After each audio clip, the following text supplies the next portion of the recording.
All right, we're live now, right? We are, Jimmy. All right, we'll get going here. Thanks for all of you starting to populate in here on a championship Saturday morning. Got about an hour left of college game day, and then we'll have an hour of some games going on before we get going. But we wanted to touch base with all you guys this morning to talk about some stuff one more time before Alabama and Georgia plays, and also all the other championship games go on. And we'll sort of play this as Lance's Locks podcast this week as well, too. We'll sort of do what we do with Lance every Saturday morning and talk about some point spreads and all the games.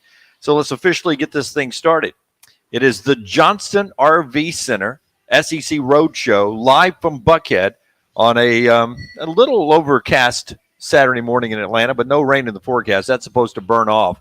But I'll tell you, on a town that did not sleep a lot last night, everyone's a little slow getting going early on this morning. They're about to open the doors here at Twin Peaks in Buckhead. They've been our host all week, and we are so thankful to the great folks at the Johnston RV Center for being along for the ride all year long. They have been fantastic. Our guys, Rodney and Nick Johnston, I-65 exit 304 in Coleman and 334 in Decatur. They offer that exclusive lifetime warranty from RV Warranty Forever on all new models and used models under 2 years old. Financing is available. It is home to Cherokee America's #1 selling camper brand right there at Johnston RV Center, johnstonrvcenter.com. Okay, a lot of Alabama-Georgia conversation coming up as we move throughout the morning. We're here for 90 minutes to an hour, 2 hours, and we'll make our way over to Mercedes-Benz Stadium where the roof will be closed. So some details to get to there, including Nick Saban saying again yesterday that Brian Robinson is a game-time decision. They haven't ruled him out yet after evaluating him, after pushing him through practice a little bit on Thursday. The evaluation day on Friday wasn't enough for Nick Saban to come out and say he's definitely playing. They say they will reevaluate him when they get to the stadium today, some pregame drills to see if he can contribute at all today. It's still trends to be Brian Robinson nowhere close to 100% if he plays at all. Yeah, I think our impression all week has been Brian Robinson will play in this game. It's going to be Trey Sanders and I don't know, Trey Sanders and nobody. Yeah. and the word is that Brian Robinson didn't practice. Chris Owens didn't practice. Alabama's a beat up team right now. Yeah. About as beat up as I've ever seen him at this point in the year of a championship season. Yeah, I mean, absolutely. It is shockingly thin for Alabama. We just don't ever see Alabama in this type of situation where they are down players and they don't just have another 5-star they can roll in there. That's right. I mean, that's where we are right now with Alabama, and like I say, you just don't see them there. You know, I finally got some nervous excitement from Georgia fans talking to some last night and my Uber driver this morning. They're starting to play in their mind 2017 through 2018. Can we really slay the dragon that is Alabama? Well, if they had not done that already, Game Day did a whole big piece on it, on all the heartbreak Georgia has faced against Alabama. So Georgia fan, I mean, there's only one way you're going to shake that demon. I mean, this is akin to what we saw 1 week ago, starting about an hour from right now, up in Ann Arbor. I mean, there was only one way Michigan and Jim Harbaugh specifically were going to shake the demon that had plagued them, and that's go out and beat Ohio State. I brought that up with Reese Davis, and he said not exactly the same because Kirby is beloved with Georgia, and he's nowhere close to losing any traction on his job like Jim Harbaugh. Remember, Harbaugh ended up taking a massive pay cut and ended up, coming back. I mean, there were people that said he was on a hot seat going into this year. Basically, he said, take half my money back and I will come in and keep coaching the team. He'll get all that money back now that they're on their way likely to the college football playoffs, barring an upset. That was a heck of a gamble by him, by the way, and it paid off. It was, and it's going to pay off for him because they've had a special year and they finally beat Ohio State. So Kirby's not there, but it is the next mountain for him to climb is finally beat Nick Saban. And, Kirby doesn't really talk a lot about beating Nick Saban, unlike Jimbo Fisher, who called his shot back in the summer and backed it up with a win this year. Now, it fell apart around Jimbo everywhere else. Kirby has built a very steady foundation, and he does it without talking a whole lot about, at least publicly, a whole lot about Nick and what has gone on in Tuscaloosa. Much more on that game as we move. Aaron Suttles will be here with us in just a second. Will Lowry, former Alabama great DB, will be with us. So, too, will Chris Stewart and Josh Pate over our 2 hours here from Twin Peaks and Buckhead. Other headlines as we get going, brought to you by our friends at Vulcan Tire and Automotive, 4 great locations in town, LT. Yeah, make sure you take your car by there, locally owned and operated. Anything you need, bumper to bumper, these guys can handle, from the wheel alignment, tires, brakes, anything you need. Get in, see them. 4 locations and online, VulcanTireandAuto.com. Absolutely. Other headlines in the Baylor game coming up. You tell me how big this is. Blake Shapen is getting the start today because Bohannon can't go for the Baylor Bears. Yeah, I've liked Baylor all week long in this, Lance, but I'm ready to tap out on that one. I don't want the backup against that Oak State defense. Oak State's got a really good defense. They do. Yeah. They've got one of the elite defenses right now in college football. And Shapen, he's got experience because Bohannon's been beat up pretty much the second half of the season. It's going to come down to Abram Smith being able to run the football. Aranda's done a really good job of turning this thing around. It's going to be a defensive battle. We saw the earlier matchup back early October. Oak State won that one by 10. I'm kind of with you. I thought Baylor would win this game. I think it's going to be a tight game, though. I really do. You know him from The Athletic, and you love him from Bama and Bourbon. He is the great Aaron Suttles. What is up, Aaron? How are you? Well, I took one for the team last night, and I sampled all the bourbon in Atlanta, and I can tell you it's good. Hey, I'm right there with you. So we did some Elijah Craig, which we sampled last week. Woodford Reserve. I think Dunaway and Brown said that they've never seen a bottle evaporate as quickly as one evaporated last night. The bottom was broken in that one, Aaron. It just leaked right out of it. It was crazy. So I'm right there with you, my friend. Yeah. So I'm got my coffee to rebound this morning. Hey, so you were kind of the first. I mean, look, we all, had a little reservation or hesitation, whatever word you want to use, on Brian Robinson playing in this game. But talking to you on Tuesday in Bama and Bourbon, you said you thought it was highly unlikely Brian Robinson would play, and Nick Saban says it's a game time decision. You think he even dresses out? I think he'll give it a go. I just think the nature of the injury, which hasn't really been specified, but if you looked at when it happened on that long run against Auburn, it certainly looked like a hamstring. And I'll leave it to the fine folks at Andrews Medicine to know and speak to the people about what that means. But I do know it's a large muscle in the body. And I know that once you strain it or sprain it, it's going to take a little while to heal. And, given all that's required of a Power 5 running back and the flex on that muscle and having to sprint, it just seems like even if he plays, I don't expect him to have a major role. That's just my opinion. So at that point, Aaron, it becomes a Bryce Young game, which it was probably going to be anyway. And I did think it was interesting in his interview today, Nick Saban, who, generally I think is pretty forthcoming, said that Bryce Young's going to have a big game. And I think everybody going into this game knows that it's going to come down to Bryce Young. He, not single-handedly, but he is the key to beating the Georgia Bulldogs today. Yeah, he's the only hope they have, in my opinion. Short of just Georgia, beating itself. But I would be surprised. What makes Georgia's defense so good is they can get home with 4, which means they can drop 7 into coverage. And when you get home with 4, that's a big problem because there's nowhere to go with the ball. So I would suspect maybe for the first time all year that they're going to make at least Georgia have to commit a guy to Bryce. You're going to have take at least one of their man advantages away, whether that's a quarterback draw. We just haven't seen any packages for Bryce Young to run, rather, because they really haven't had to. But I think today he's going to have to. I think they're going to have to work the perimeter. They're going to have to figure out ways to roll the pocket away from right tackle. They're going to have to get creative because Georgia's going to give them a lot of problems. And if for Alabama to have any chance, Nick Saban said it perfectly. Bryce is going to have a big game.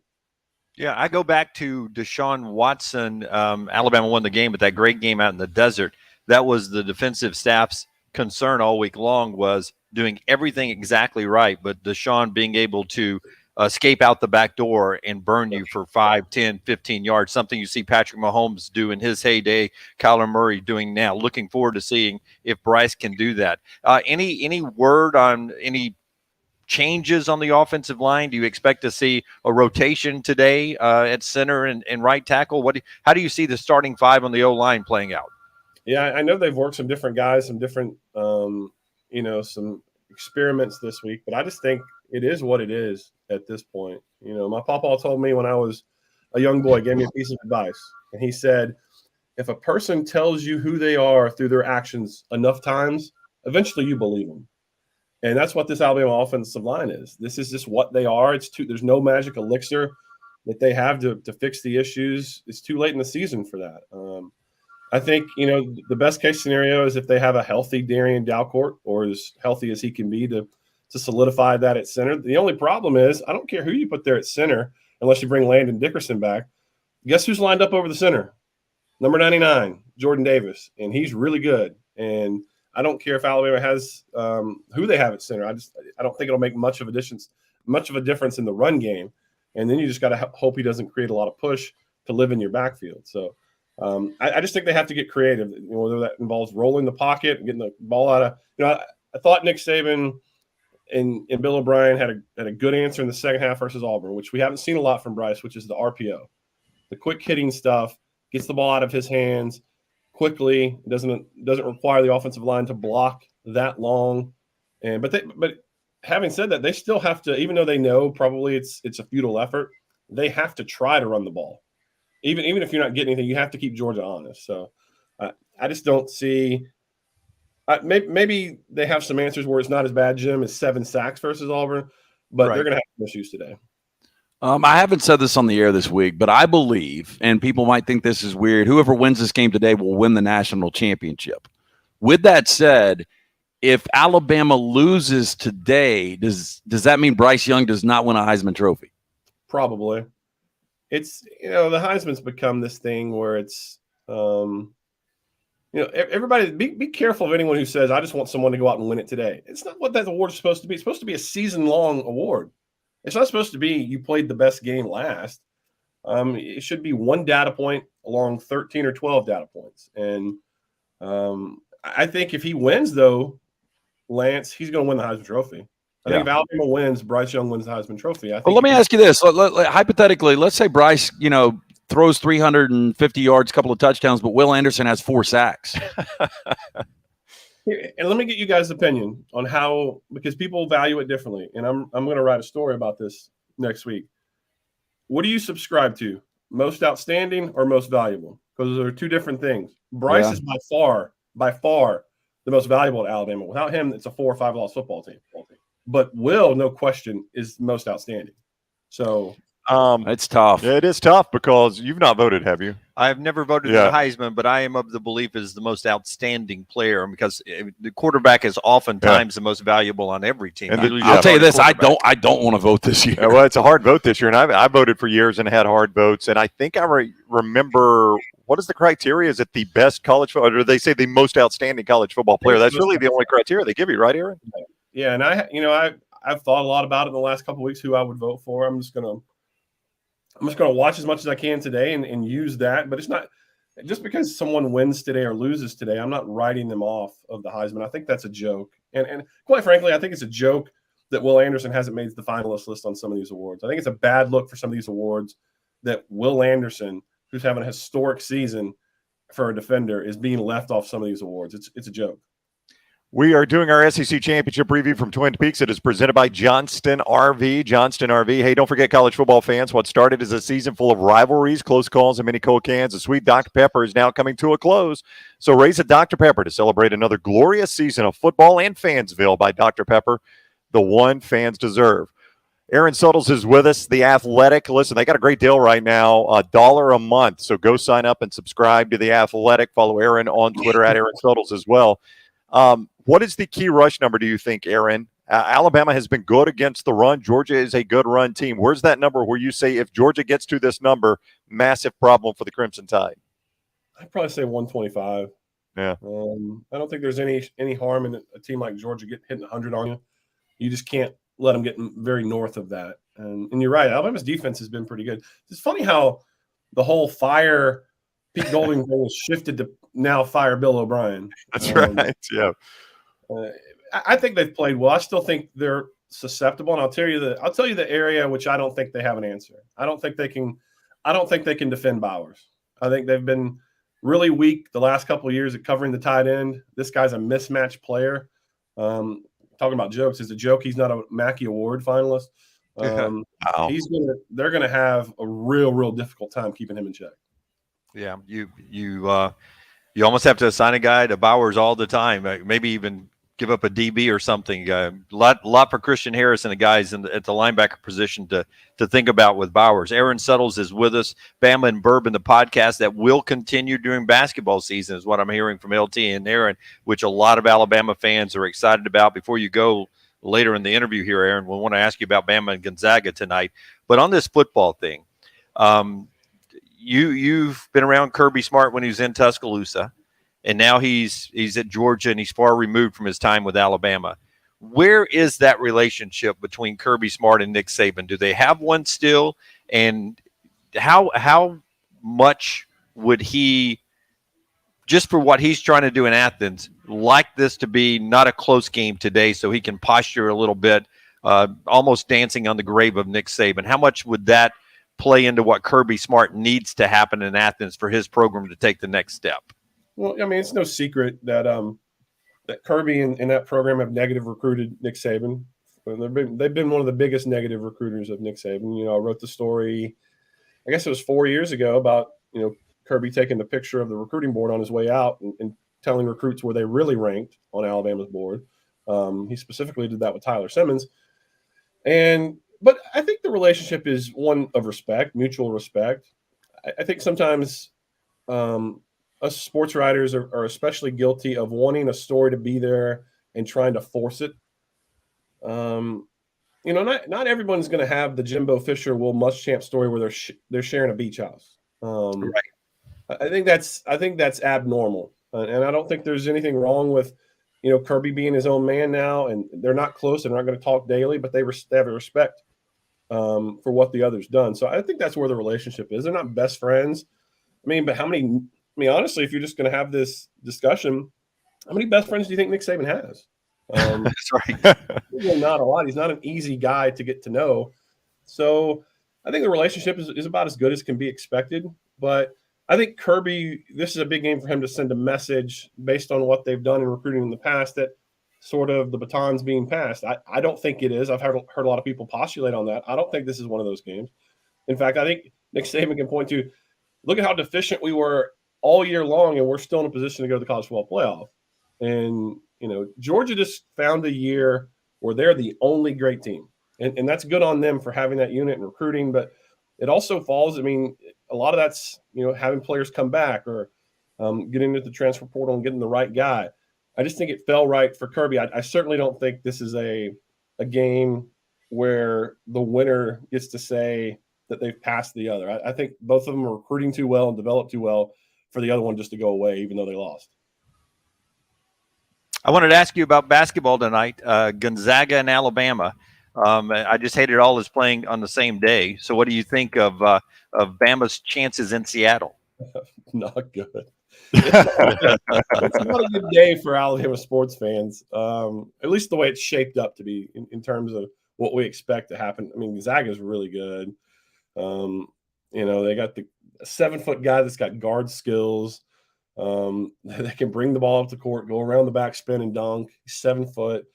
I think it's a measure, like a measuring stick game for Alabama to see, you know, what they can play in that environment, and if they can keep it close, they can gain. This is one of those games, I think. I mean, even though moral victories, you don't want that at a place like Alabama. It's a game that you can measure yourself against the very best. So, and you know, traveling across the country is not going to help them either, body clocks and all that. But heck, you know, if Alabama hits some threes, which they've been known to do in bunches at times in spurts, then, you know, it's not out of the realm that they could pull this thing out.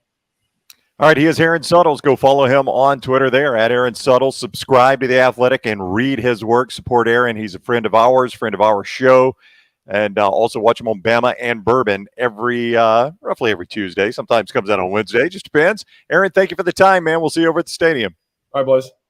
All right, man. See ya. Aaron Suttles with us on our College Football Roadshow. It is the SEC preview presented by Johnston RV Services, and also one of our fine sponsors, our great friends at Craneworks. And what they want to remind you is their equipment rental division. RentalWorks is the source for all your equipment needs. Forget the big box stores. RentalWorks has reliable machines and local experts to help you find exactly what you need.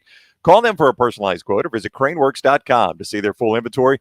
Be sure to check out the newest partnership they've got as well, WasteWorks, offering roll-off dumpster rentals by visiting wasteworksusa.com. So I just saw this post. You ready? Yep. Barrett Salee, quote, Georgia big. Georgia blows them out. Pat 40, Georgia big. They Yep. bury them. It's not even close. Pete Thamel, that line won't be able to stand the UGA front seven when Bryce scrambles. He won't be any good.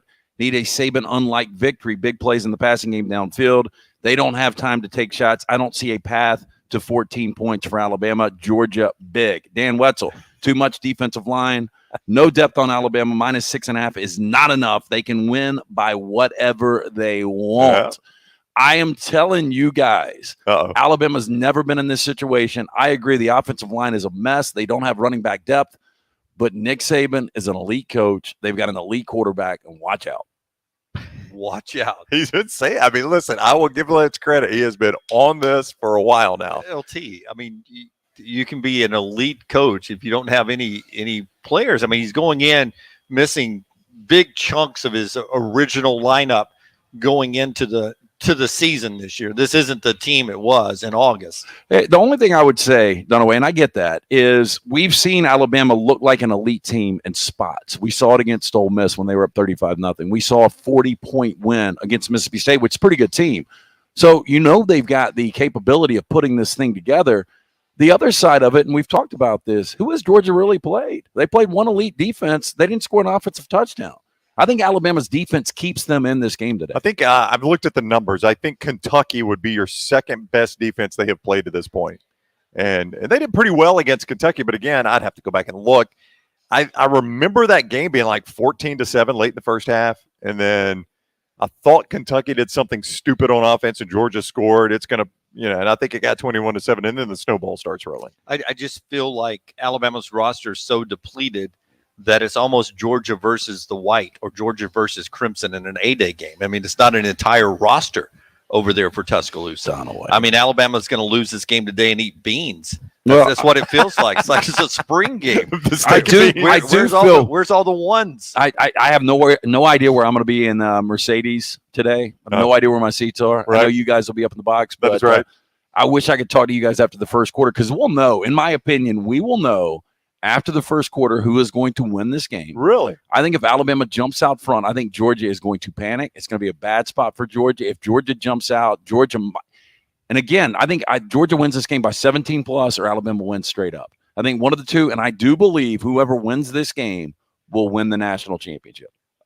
Will Lowry will join us momentarily as we do our Johnston RV Center SEC Roadshow from Twin Peaks over in Buckhead. Back to football momentarily. But first, part of these road trips and road shows are just stories of us traveling on the road. And you guys have told us in the past you'd like to hear about our experiences when we're out and about outside of the cage of our studio. And did you get any sleep last night? No. So, Brown, I don't know. Brown was my security detail last night, I guess. I tucked Lance in. He did. So I probably got in the room at 3:30, maybe. No, I don't think it was 3:30. Yeah. So about 6:45 this morning, I hear, I don't know why John's got white lights instead of colored lights. The traffic on 85 North is so much worse than 85 South. It was just, there was like 17 chicks in the door next to me, the room next to me. And I've never done this before, but I called security at 6:45 this morning. What? And I said, look, the room next to me, you got to do something about it. And then I hung up and I felt bad. And like 2 minutes later, I called back and said, look, forget about it. 10 minutes later, it just continued nonstop. So I called him back and I said, look, you're going to have to send somebody up. 30 minutes later, 7:15, they're still going at it. There's probably 15 people in this room next to me. And it's just loud talking is all of this. And it is coming through, just clear as a bell. Yeah. And I call back and, well, do you want us to relocate you, sir? No, I don't want to be inconvenienced because your people next to me are too loud. So I took a bottle of water and I fired it, the adjoining doors. Yeah. And it hit that door and I didn't realize that it exploded, but I've got like a tile that goes into the bathroom from the bedroom. And so I didn't know 20 ounces of water was that much, but it's about 19.9 ounces. I had to use 4 towels to get it all up. Right. Which is not good for Mother Earth. When you wasted that many times. Or when you got to take a shower, because that's about all you get in a hotel. When I left at 10 a.m., they were still chatting it up. I called the front desk and I said, look, I can handle this or you guys can handle it. And I said, if I handle this, it's not going to be good. And I told them, I said, I need a late checkout. Yeah. I said, because they said, we'll give you 4 o'clock. I said, I'm not going to need that late, but I didn't get any sleep though. 4 o'clock on Sunday? Yeah. Yeah, that's a good late checkout. That's a very late checkout, but I cannot believe how loud these ladies were. And I'm not exaggerating. I think there was 15 of them in this room. Well, that's a lot now. But this wasn't like 3:30 in the morning or 6:45. It was 6:45. That is early, Dunaway. So there's 6:45. Payback is tonight. I'm going to be out late tonight. I got me a 5-hour energy. Right, but how do you know that's the same people that are in there? I'll be able to tell. Okay. Yeah. Like when I go for the exchange between this show and going down to the Dome, right? I'll go back to the room for a second. You gauge the situation. Yeah. And then when I go back again tonight before dinner, I'll be able to figure out who's there. And if they're there, trust me, tonight, the after party is in my room. Yep. I cannot believe you called security 3 times. Wow. And I felt bad about it. Again, I called back and I gave them an opportunity. But, I mean, you guys will give me at 6:45. We don't get to sleep a lot. Yep. And on a Saturday morning, you want to be able to sleep in. Yep. As Heath says on YouTube, sleepy LT is a grumpy LT. Heath, you're right, my friend. LT doesn't even argue with it on that one. I feel like complete shit. B. Foshi says the ladies are going to have the leaf blowers out in the morning. Yes. I have become the angry old man. I can't help it. I don't like noise. I just don't like noise. Yeah. Jay with a great point. With water, if you're dying of thirst, half a bottle of water is nothing. If you drop it, it goes forever. Oh my God. I mean, 20, I'm not exaggerating. I swear to God, it was 4 towels it took to get up 20 ounces of water. On the actual game, D. Mills says, I agree with Lance. The gap between Bama's offensive line and Georgia's front wasn't so massive, but I don't see how Bama can overcome that. He's on Twitch saying that. There is a gap there. There's no doubt. Yeah, there is a gap. And again, though, I think, will you guys give me, and we've seen Alabama, their defense has faltered. We saw it just a couple of weeks ago against Arkansas, but Alabama has got an elite defense at times. And I just don't think Stetson Bennett has seen anything like this. And again, Stetson Bennett seems light years ahead of where he was last year. But, boy, he played awful against Alabama last year. He threw a career-high 3 interceptions. Yeah, he was bad in that game, especially bad in that game. But, our boy Cole Kublik and a lot of other people would tell you that Georgia's offensive line is the real deal, right? They're real deal offensive line and protection and all of the stuff you're going to get today. If Alabama can get pressure on them now, it's a different game because pressure – it bursts pipes. Burst pipes, well, they say. People would be surprised on a way that Alabama actually leads the SEC in sacks with 43. Georgia's second with 41. We know Georgia's going to get pressure, right? Well, we do, but that's my point is Alabama's offensive line is not what Georgia's offensive line is. If Alabama can get to Stetson Bennett, then we got ourselves a ball game. I just don't know if they can get around Georgia's O-line. Again, and that's why I think it's so important for Alabama to jump out early, and I think Bill O'Brien will dial up some deep shots to Jamison Williams early and try to get that 7-0 lead because that's how you get Georgia. Again, they haven't had a balanced offense, and Stetson hasn't had to throw it around the yard a lot because they've got these big leads, and they get to run the football, and they get to bleed that clock. If they get down and Stetson Bennett's got to make plays, this could be a problem for that Georgia offense. Okay, Will Lowry in just a second. Wayne's the exclusive provider of pest prevention and everything else for the next round with us on the road as well. It sounds like Wayne's needed to get the hotel guest next to LT out as well. Are they a pest for you, Lance? Would you call them a pest? I did need Wayne. So Yes, Wayne's could have taken care of room 922. Wayne's Pest Control, serving more than 100,000 customers across Alabama, Tennessee, and Mississippi since 1973. Let the good people at Wayne's take care of all your pest control needs. And they may not be able to do anything about the people next to Lance, but they can protect your home from the pests you don't want showing up in the holidays. They take great care of us on the show. They are part of us, man, and they will take great care of you. Call 866-WAYNES-1, 866-WAYNES-1, or call Waynes.com. That is 866-WAYNES-1 or call Waynes.com. So I'm torn on this. You guys will give me that Nick Saban has been completely different this year. I think everybody sees that in the media, the way he's handled this team. And a lot of people believe it's because he doesn't feel like he's got an elite team and he's got to handle these kids with kid gloves. But at the same time, Nick Saban's got to love this spot they're in today, right?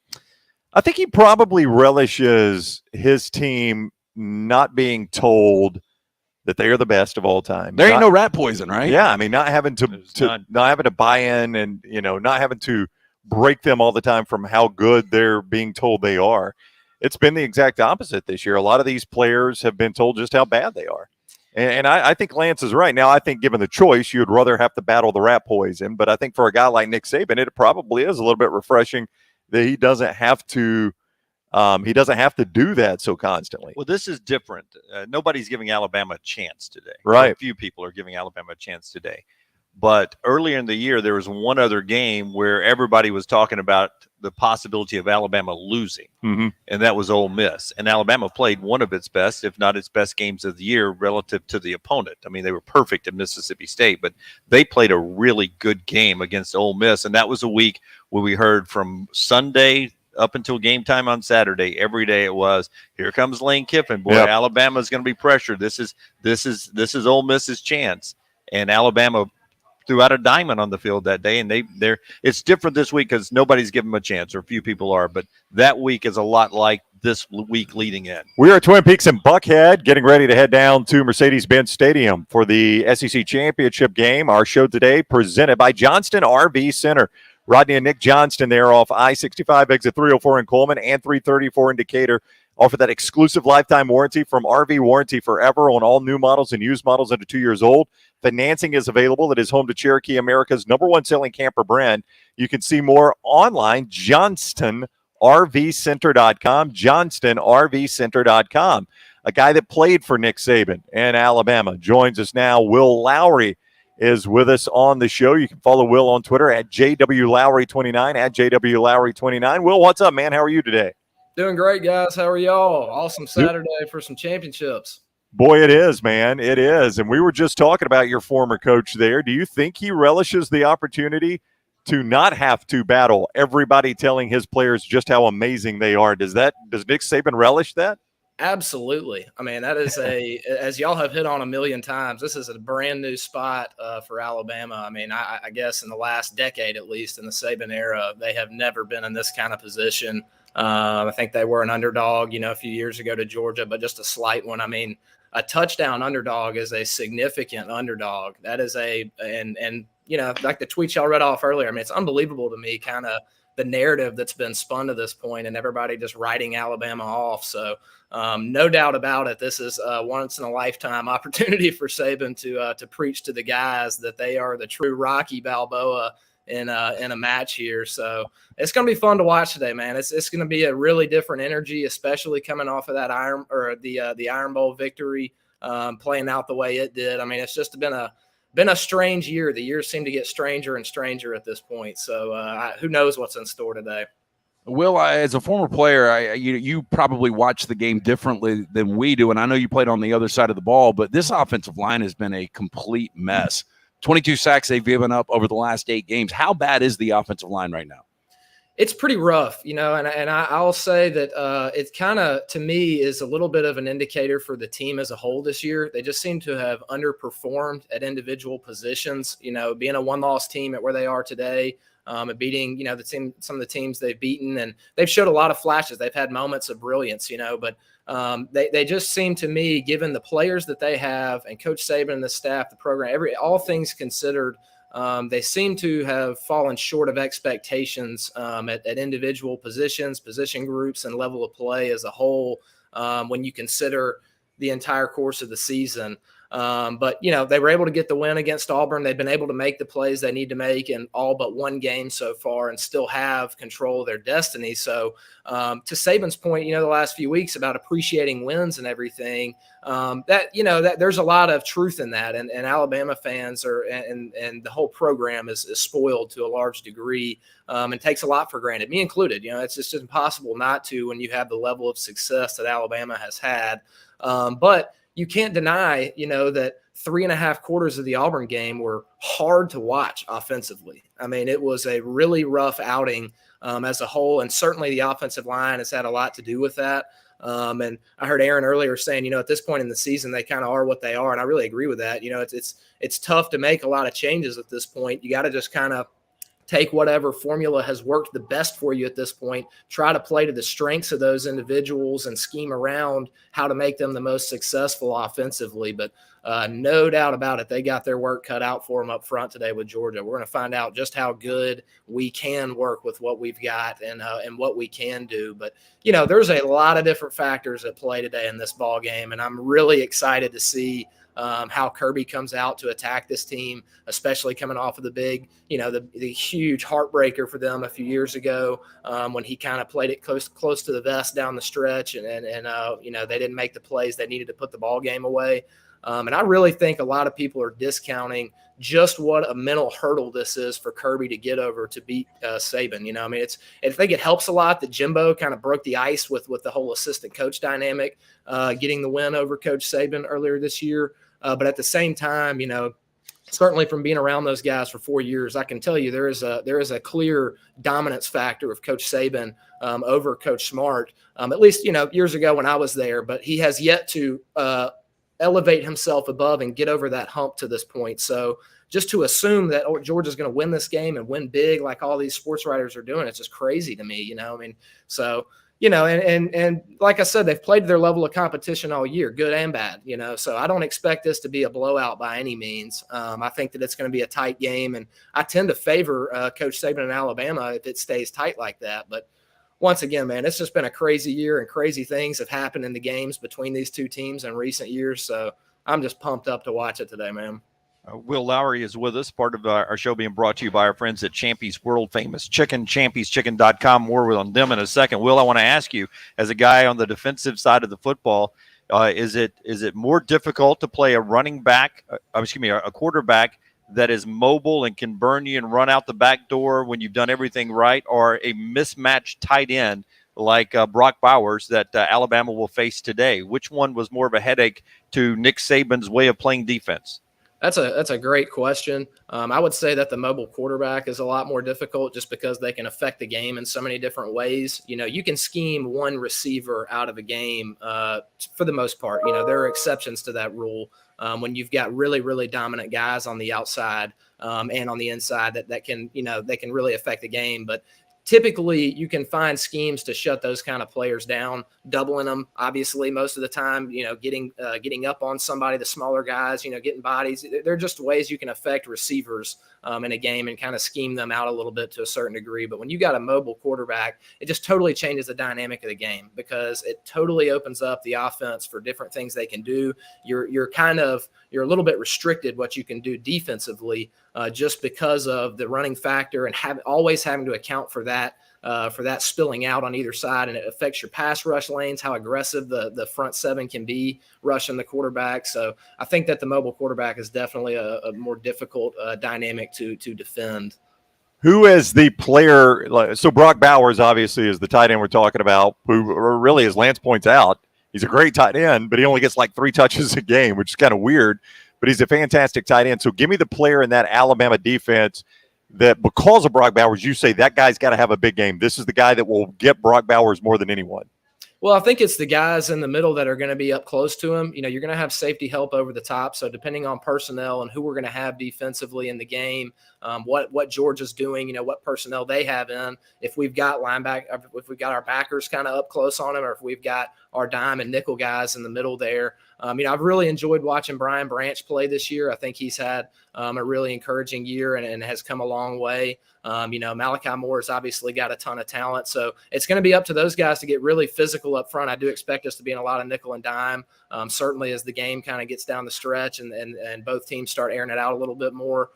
So I think it's up to those guys in the slots to really try and get hands on him, get physical with him, rough him up, get him off his routes, just make it a messy, dirty game for him as much as they can. You're not going to finesse this guy. He's just going to overpower. So it's going to be fun to watch how we can attack him today and how we try and get to the quarterback to throw them off of timing and rhythm. Give me Nick Saban pregame speech. What kind of tone does he give you in a game like this? Is he always the same kind of tone, or does it vary depending on the situations and locations? Give me the Nick Saban tone that he'll give his speech today pregame with the guys. Well, Jim, I got to say, it's difficult for me to answer that because Coach Saban has changed so much. You would have loved to play for this Nick Saban, wouldn't you, Will? A totally different guy. Coming into halftime and he says, I just told the guys go have fun. I'm sitting there and I'm like, that would not have been the message at halftime if we were in that situation. But, it's happy. It's great to see. He has really seemed to come on and enjoys himself much more in the moment and what he's doing. It's just not always what's next and what, he just seems to relish the moment, stop and smell the roses a little bit more now. which I think is evident to everyone. You know, he's just kind of mellowed out a little bit as his career has gotten to the point it is today.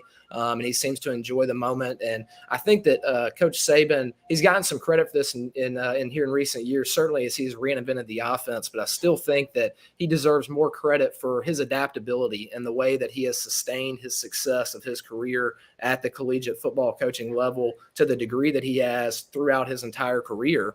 You know, you look at guys like Mac Brown and you know, coaches that kind of, it's like they were kind of built for a certain generation. And Coach Saban just continues to adapt, and he seems to understand the mentality of these younger players. You know, I had some harsh words for y'all's man Bo Nix here last weekend after the game. You know, it's just a different day and age, man. These players have so much more accessibility. Obviously the NIL rules have just exacerbated that this year. But it's a different mentality. It's a different player. It's a different kid, person, young adult that he is coaching. And so he seems to have tried to adapt to that and try to speak to those individuals and how to motivate those teams. Because at the end of the day, that's what Coach Saban is he's a tremendous facilitator. You know, he knows how to elicit the reaction out of the team that he wants to see.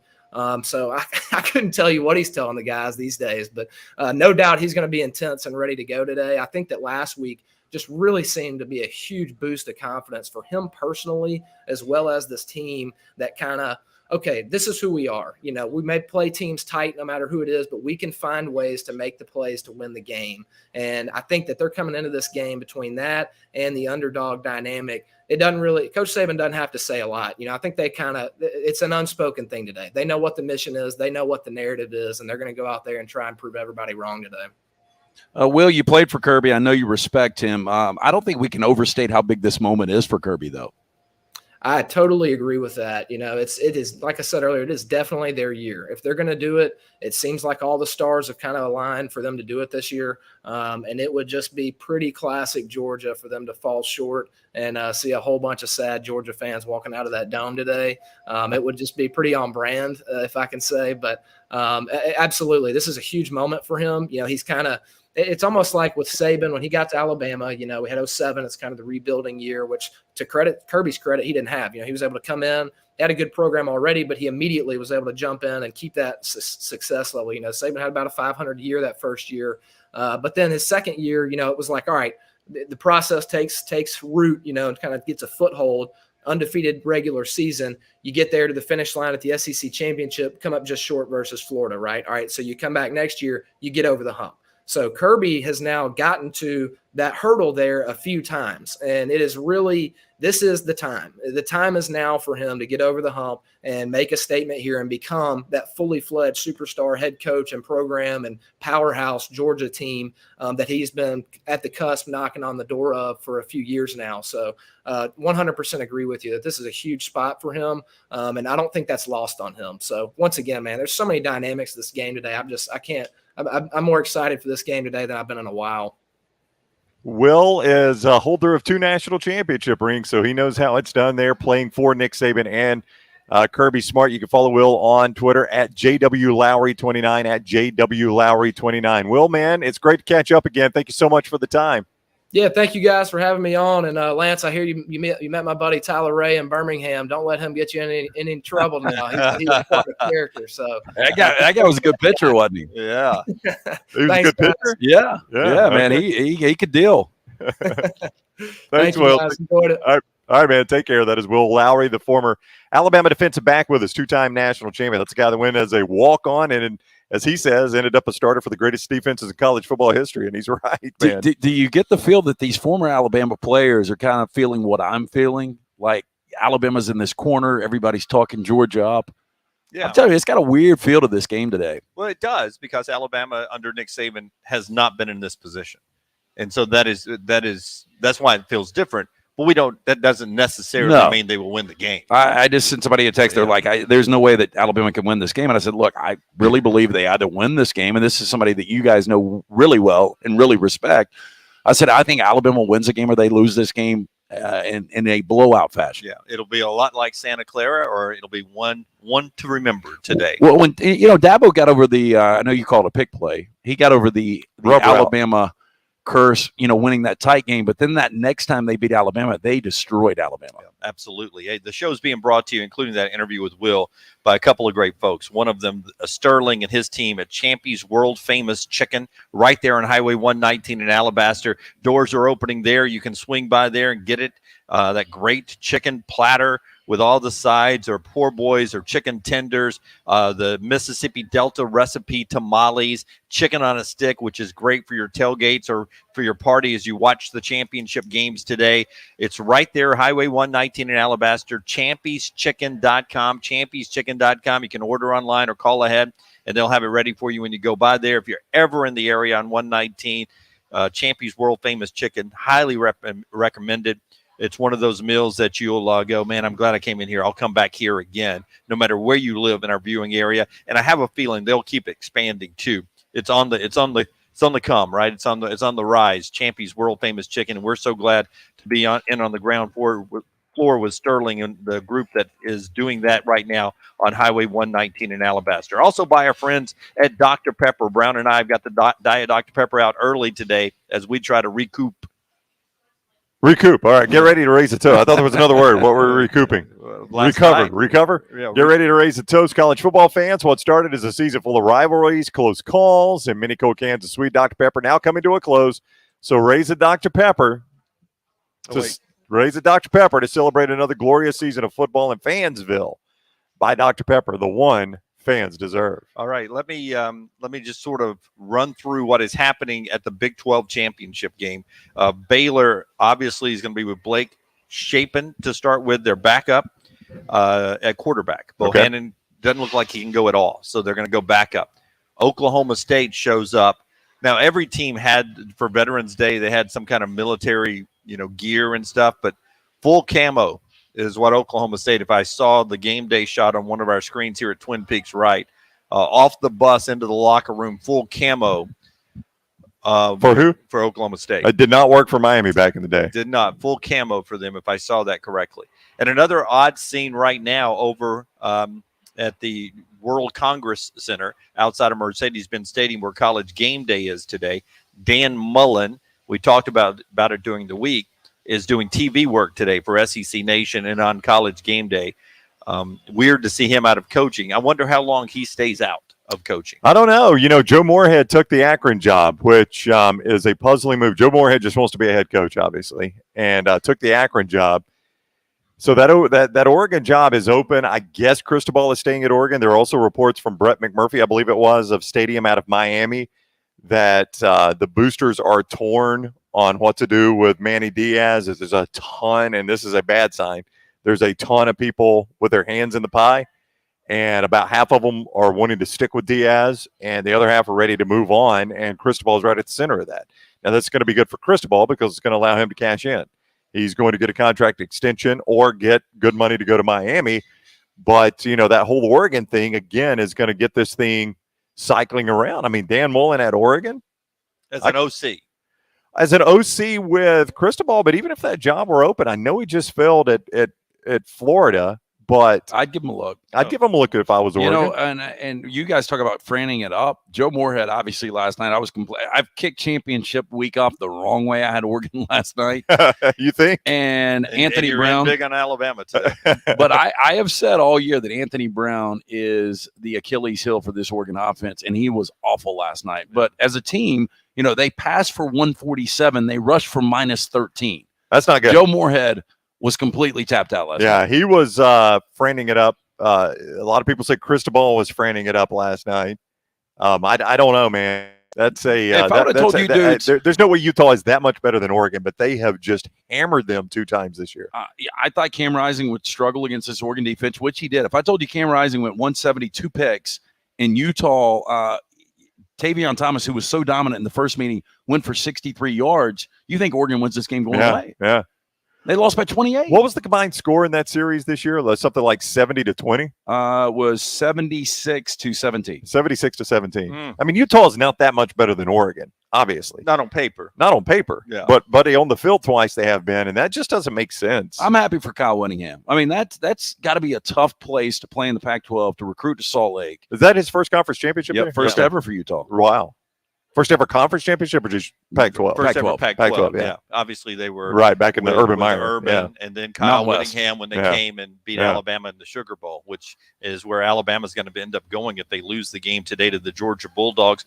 More on the bowl destinations and what's ahead in the ATL today as we get ready for the SEC championship that we're counting down to here from Twin Peaks and Buckhead, live with you on our next round platforms, all of our video platforms, and we appreciate you guys jumping in with us more from the Twitter feed from Farmfolio and also on the chat room there.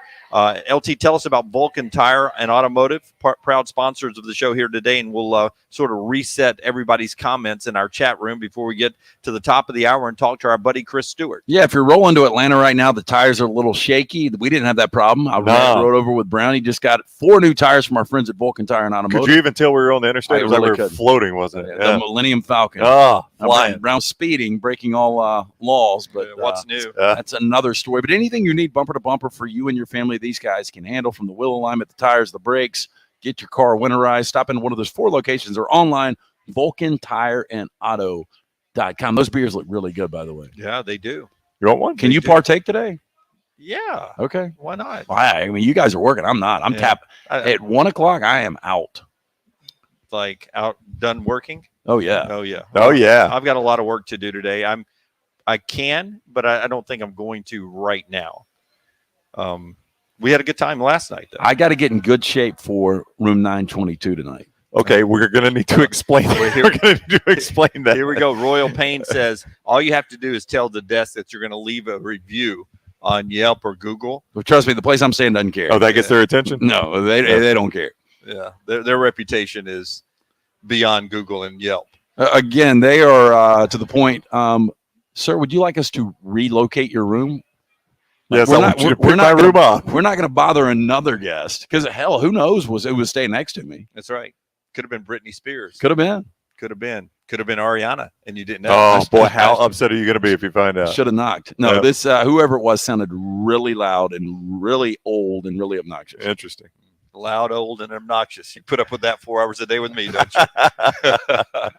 All right. Any more comments that you have over there, Brown, or I can get to some over here? You tell me. You get some over there. Get We some got over there. different screens. Yeah. Okay. Brian writes in and says, I thought Brian Kelly was really good on game day today with the guys. Reese Davis interview. I'll tell you, I disagree. I thought, the guys took Herb Street and them took him to task on. How was the accent, though?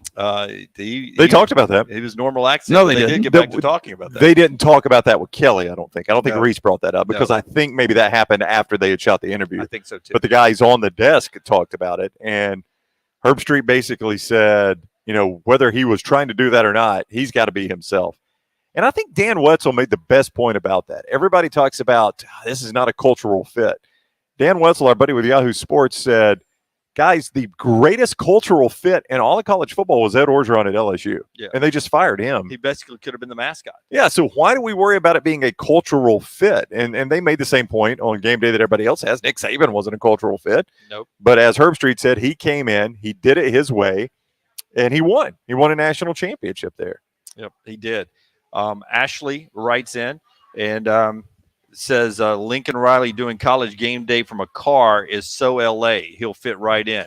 Lincoln Was he Riley- really? Yeah, Lincoln Riley. Was he driving too? He wasn't driving, but he did his hit while in a car in LA. Where I saw a stat the other day that usually LA leads the country in time spent in traffic delays, and during the pandemic, so 2021, the numbers came out, and LA, or maybe it was the 2020 numbers, LA's dropped to 4th behind some other major cities. I'm sure Atlanta ranks very well in traffic. Yes. We're about to learn that. But Jay. in normal time, LA residents spend 5 full 24-hour days in traffic a year, stuck in traffic, not moving. Yeah, look, I only lived there for a minute, but I cannot explain the 405. I mean, you guys have been on it, but it literally is it's not fun. 280, holiday weekend, Friday, 5 o'clock, 24/7. All together, right? Like literally, you'll be on it at 11 o'clock at night, and it's bumper to bumper.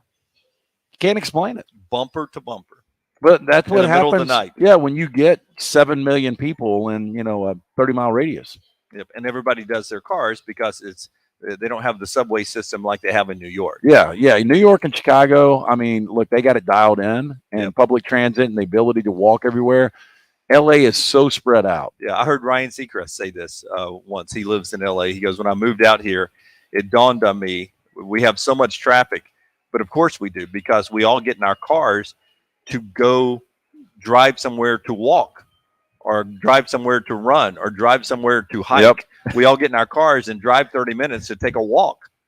And his co-hosts on his radio show were like, that's right. I live in a neighborhood that we have a parking problem when people come to our neighborhood from outside of our neighborhood to park and walk in our neighborhood.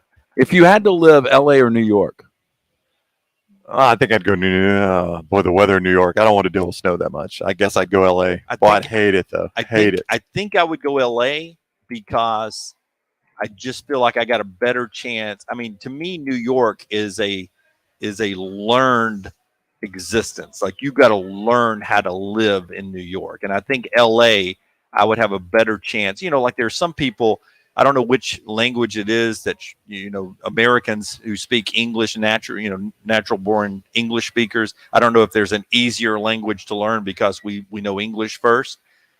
But to me, New York seems like it would be a tough translation for me. LA seems like it would be it'd be different. But I feel like I could translate into being an LA person more than I could New York. I think New York's much more authentic. All right, here's TJ. Well, I'm not saying not authentic, and that makes it even more difficult. I feel like I would have to be a New Yorker to really survive in New York. I hate the cold, and I've lived in LA for a little bit, but I would rather live in New York. Here's TJ on YouTube. I live in LA. I take the 101 to work every day. Takes 30 minutes to go 20 miles to work away from town, an hour and a half to get home towards town. Always worse going towards. Yeah, that sucks. Don't do that, man. You don't want to do that. Thanks for checking us out, though, in LA today. Part of our show being brought to you by our friends at Crane Works, Rental Works, and a lot more. We're about to head over to the Dome in a little bit for the SEC Championship, or as LT likes to call it, the National Championship game today. And Crane Works is all over town, man. I saw a Christmas tree sale going on at a school in Homewood, and they had Santa up in a Crane Works crane. Yeah, our friends at Rental Works are the source for all your equipment rental needs. Rental Works has everything from generators and lawn equipment to excavators and skid steers. Check it out at craneworks.com. Rental Works is proud to announce their new division, Wasteworks, as well, offering residential and commercial dumpster rentals in the Birmingham area. We are starting hour number 2 of our SEC Championship game preview from Twin Peaks and Buckhead. It is presented by Johnston RV. JohnstonRVCenter.com. Our buddy Chris Stewart joins us now, Crimson Tide Sports Network. Chris, what is up, man? How are you today? I'm great, guys. How are y'all? Awesome. I want to start this way, and I meant to mention this to you guys. I dropped down in the radio booth at Jordan Hare to see Chris and Eli and JP, Tom Stipe, all the guys, and Chris reminded me, so it was 1 year from yesterday that you came home from or 1 year from Saturday that you came home from the hospital. Is that right? 2 years. I'm sorry. Today. Chris, they all run together. They all run together. They do. Yeah, they do. But 2 years to the day that Chris had come home from the hospital. So that was a heck of an anniversary there at the Iron Bowl. What a way to celebrate it for you. Yeah, I sent out the tweet later that night, 2 years to the day that I went home from the hospital, and tonight almost put me back in. Because that's right. Yeah, that one was ridiculous. But yeah, it's you guys were great to me, have always been great to me, good friends, but it was crazy. I was going through something on my phone today, randomly found 10 messages that people sent me, some from my stroke 3.5 years ago, some from the time around when I was in the hospital 2 years ago that I'd never seen before. I'm still today getting messages from people that were great to me like y'all were, but I'm glad we're here to talk football and can visit about that. Well, don't listen to my voicemail the day we were supposed to go to lunch, and then you ended up being in the hospital. I let you have it pretty good there. So you're not just alone. Ignore that one. Just ignore that one. Yeah. All right, Chris.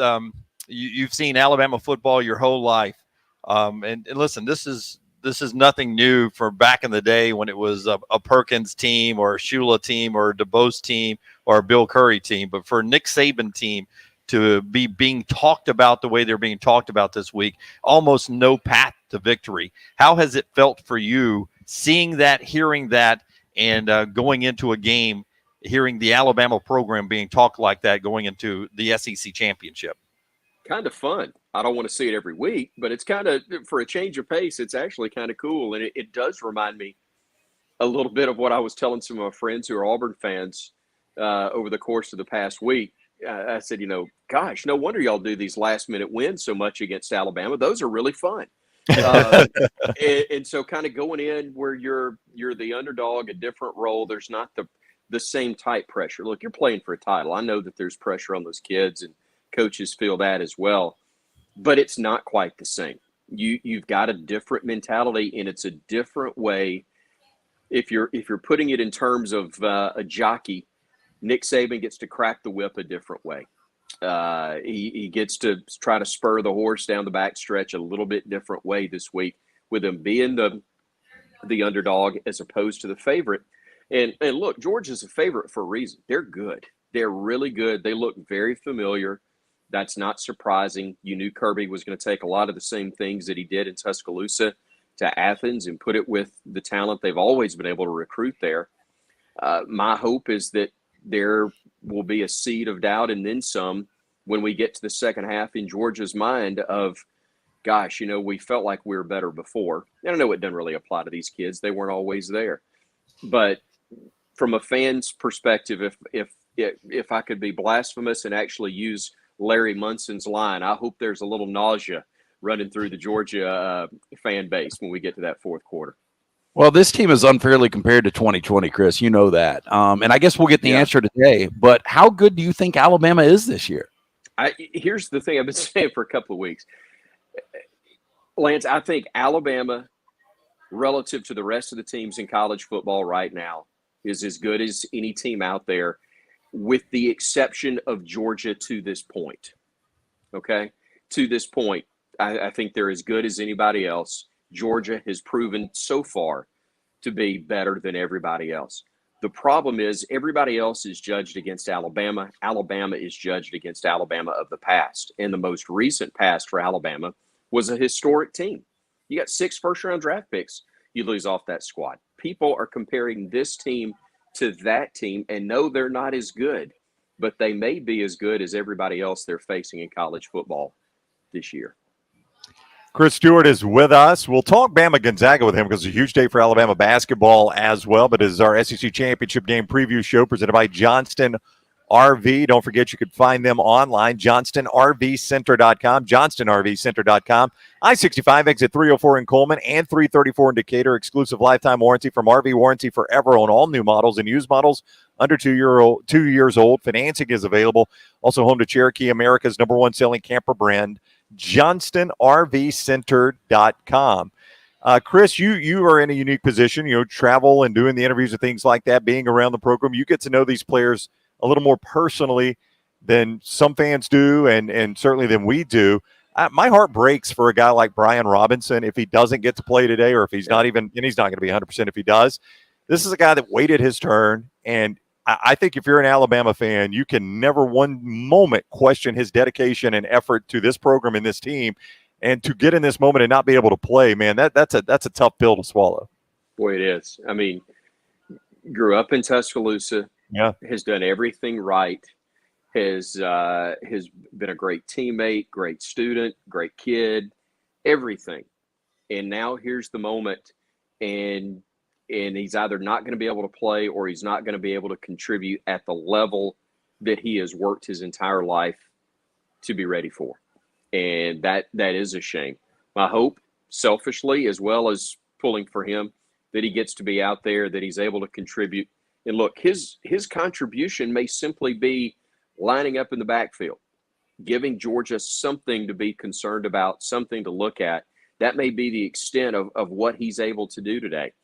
But if he's able to do even that, his presence, I think, will be a factor.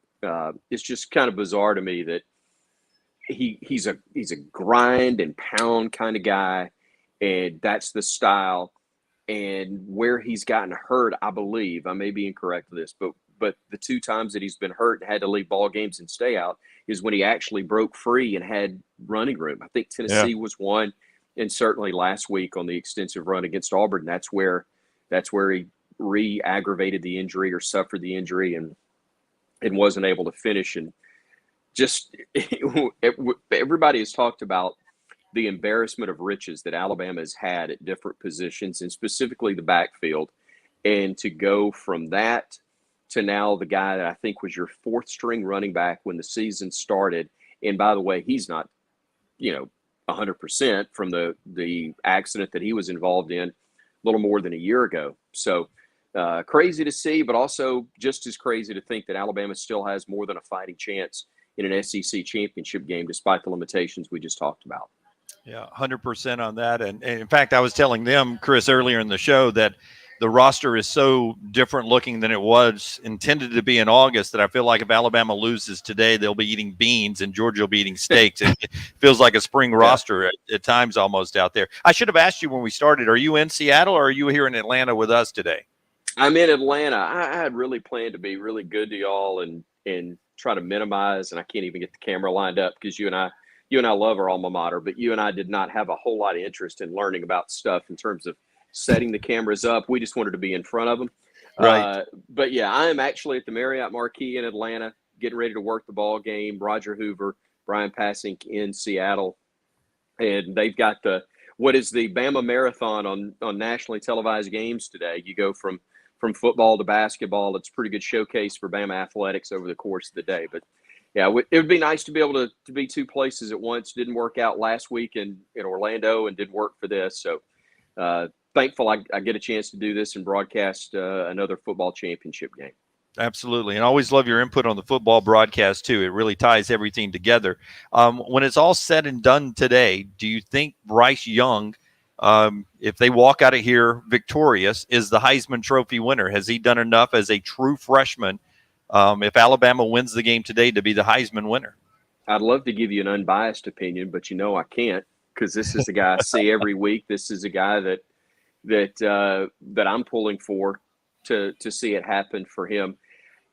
I don't know how you could not give it to him if you're gonna lay out the narrative as everybody has, with all the limitations that Bama has had, especially last week and now this week, if they were to get it done.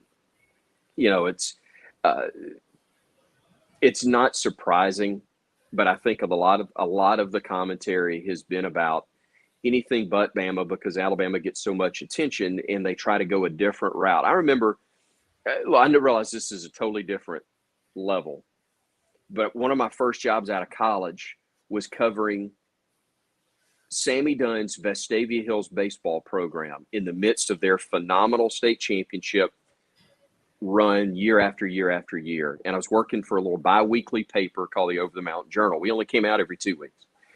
And earlier in the year, I didn't have much to write about with Sammy's team. And Sammy's known me since I was born, and he was wearing me out. He chewed me out one day. Can't believe you're not writing about our kids. I said, Coach, we come out every 2 weeks. You're going to be playing when everybody else is done. I got to write about some of these kids now, or it's not going to happen. Well, I think some of the same type stuff happens from a media perspective with Alabama. Not that they're worried about being fair necessarily, but I think they get tired of writing about Alabama, talking about Alabama, and they want to go a different route, different angle. So from a national perspective, you hear more about other guys when we know full well if Bryce Young was doing everything that he's doing at Oklahoma State or somewhere else that was on the fringe of the college football playoff, that's the storyline you would be hearing about all this freshman phenom. And he's getting pub. It's just not at the level that Alabama people would like to see, because they think he's the clear guy to be the Heisman favorite. It's not necessarily viewed that way nationally. Alabama is a 9.5-point underdog in Seattle against Gonzaga. So you're saying there's a chance? Well, I mean, what do they have to do, Chris, to make that a game or win that game? I think it's Bama's tempo. Now, look, I know Gonzaga can run. They're athletic. They can get up and down the floor themselves. But Alabama's got to go turbo speed, and I think they're capable of that. You're obviously going to have to make shots from the perimeter when they're on and they're shooting that in Nate Oates' system at the ridiculous level we have seen at times. They're virtually unbeatable. If they're not, and that includes the free throw line, as we found out, they're very susceptible. just regardless of who they're playing. They've got to take advantage of the free points. They've got to make sure they get the pace at their tempo and their style. If they do, they've got a chance to get this done. I don't think they're intimidated from conversations I've had. I think they're more than ready to go and feel like they're more than capable of winning this game in a great environment. All right, Crimson Tide Sports Network airtime is about 50 minutes away. So Chris is going to teleport over to the Mercedes-Benz Stadium. You got to get going, Chris. That's right. We're just holding him up right now. I'm just hitching rides, man. I'm just hitching rides. We're good. We're basically Atlanta traffic for you. We're keeping you from the stadium.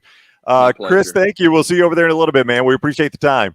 Guys, I know I've told you this privately, but I am so happy for and proud of all of you. I know what an undertaking it is that you guys have put together. I know what you walked away from, a great situation and people you care about and a really good situation, but you bet on yourselves.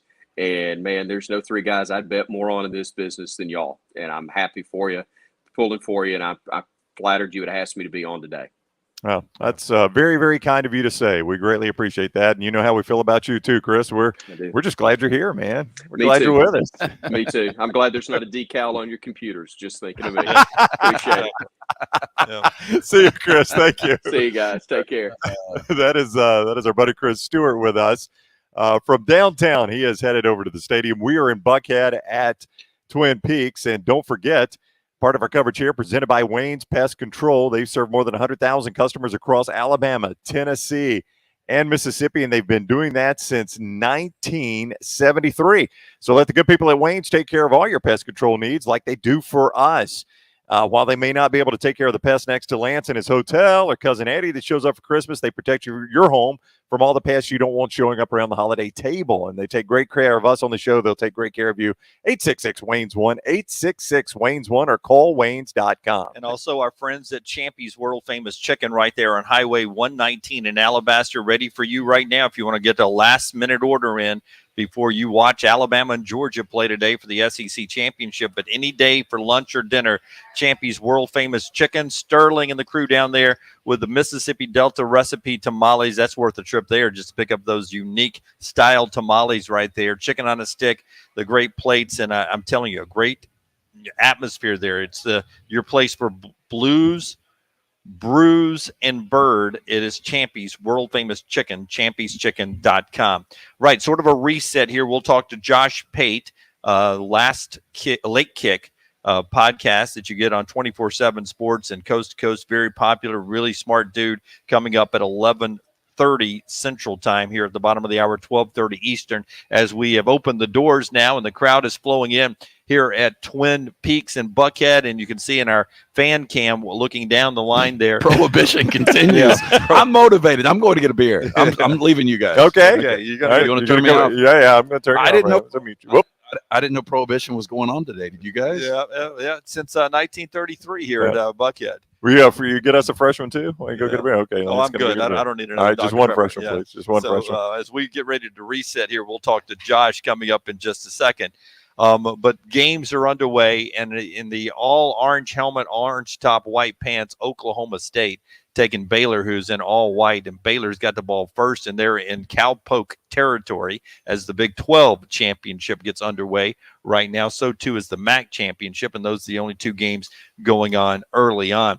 You know, it is ironic a little bit that a healthy Alabama basketball team, bigger deficit on the betting line than the unhealthy Alabama football team here at the SEC Championship. But both are more than a 6.5 and now 9.5 point underdogs. Yeah, I would imagine if Alabama's basketball team was ranked number 3, like their football team was, it might be a little closer line. But there is a big gap between Alabama and Gonzaga. But it's the gap that Nate Oates has to close to make this a national championship level team if he wants to do that. So you get it's the beauty of this. Now, look, we know what Alabama football is.